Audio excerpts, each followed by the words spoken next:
Halo teman-teman, kalau diberi kesempatan, mahasiswa kadang-kadang memiliki ide, pandangan, atau gagasan yang cukup menarik. Terutama kalau kita memberikan kepada mereka kesempatan untuk menanggapi suatu isu atau suatu masalah. Nah, kali ini saya ingin mengajak teman-teman untuk menyimak apa pandangan atau pendapat mahasiswa saya mengenai sila kemanusiaan yang adil dan beradab. Nah, dalam diskusi di kelas, saya meminta mereka untuk mengartikan atau memaknakan terutama kata kemanusiaan, kata yang adil atau adil dan beradab.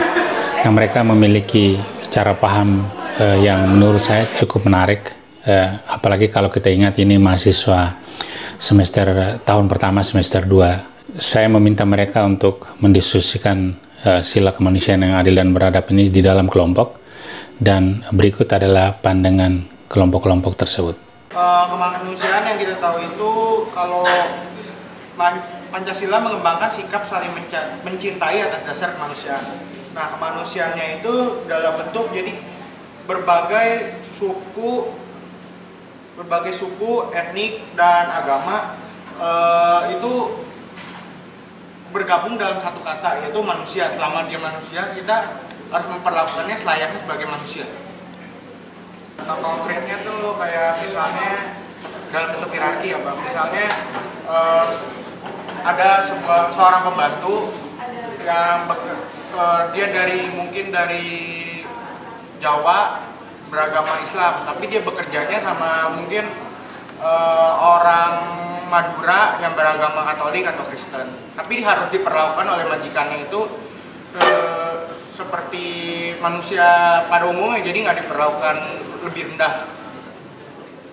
Adil di sini bisa berarti kita memperlakukan orang dengan standar yang sama, tidak memandang orang itu tuh latar belakangnya itu apa.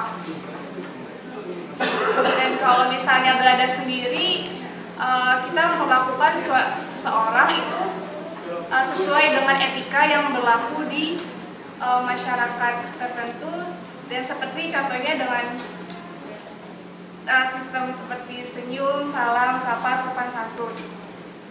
Di adil ini misal kita ada suatu kantornya, misal ada suatu manajer, dia pengen ngasih kerjaan di suatu tim.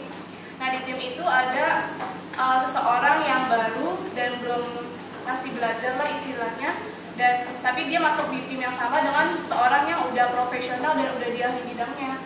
Tapi mereka itu punya satu jabatan. Nah, si manajer itu harusnya ngasih pekerjaan yang sama.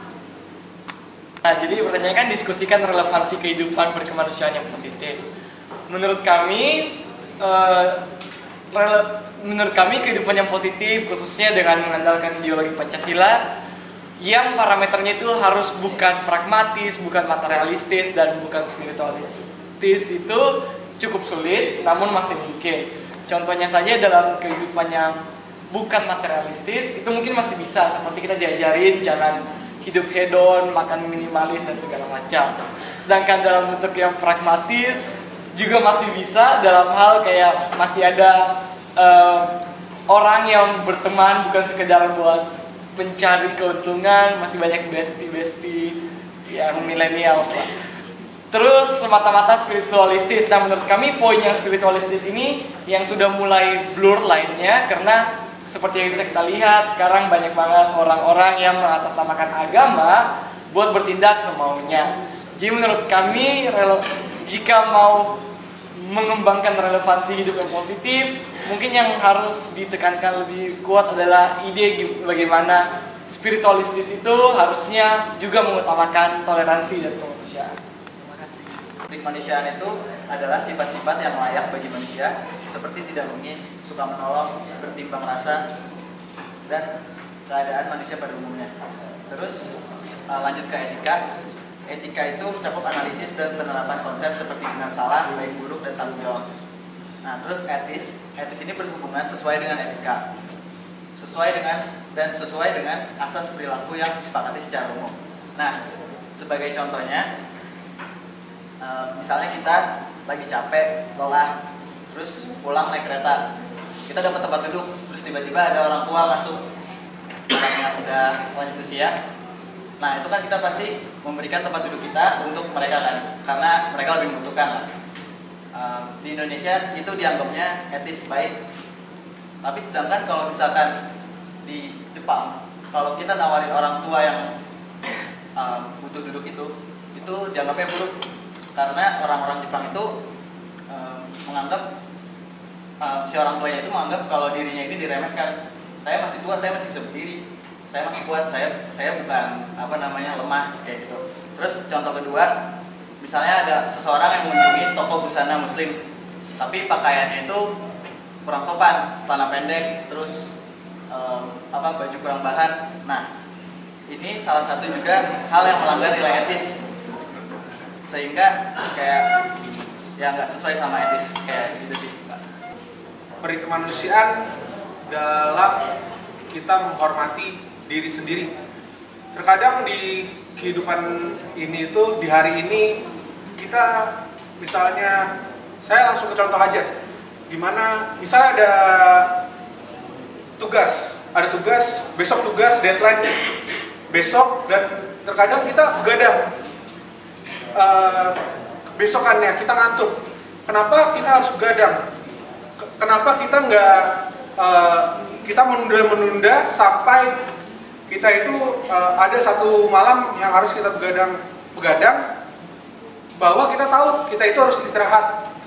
Jadi kita tidak menghormati diri sendiri, kita harusnya menghormati badan kita dengan cara menyicil tugas-tugas kita. Gimana kita harusnya bisa, misalnya dalam sehari itu 30 menit aja ngerjain tugas itu. Dalam seminggu mungkin itu sudah selesai, tapi dalam satu malam udah badan kita capek, otak kita udah bisa dibilang panas. Nah, besokannya kita otomatis nggak optimal kita belajarnya. Kita susah ngambil apa yang dosen ajarkan kepada kita. Itu yang pertama, bahwa kita itu harus menghormati diri kita sendiri. Yang kedua, membantu, gimana caranya kita membantu menghormati orang lain yang sedang kesusahan. Ya seperti biasa, kayak misalnya dia kesusahan dalam ujian, misalnya udah mau UAS, kita bantu dia sampai dia ngerti, walaupun dia sampai bingung-bingung, kita bantu dia sampai benar-benar apa yang kita ajarkan, misalnya 50% yang kita ajarkan dia bisa ngerti. Jadi kita akhirnya bisa membantu dia dari usaha kita, dan dia bisa ngerti apa yang kita ajarkan. Nah, saat UAS itu, misalnya dia nggak bisa apa yang kita ajarkan 50% ini dia belum bisa, nah, otomatis dia minta contekan, bantuin gua dong.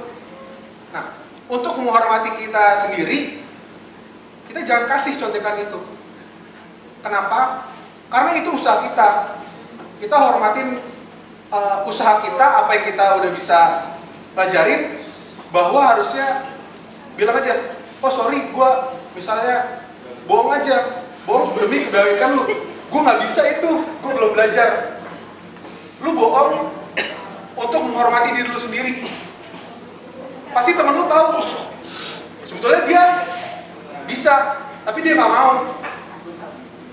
Nah, itu persepsi orang lain itu pasti berbeda-beda. Tapi ada satu titik di mana kita bisa lega bahwa kita udah ngajarin dia, dan kita juga menghormati diri kita sendiri. Jadi seperti itu sih berkemanusiaan kita.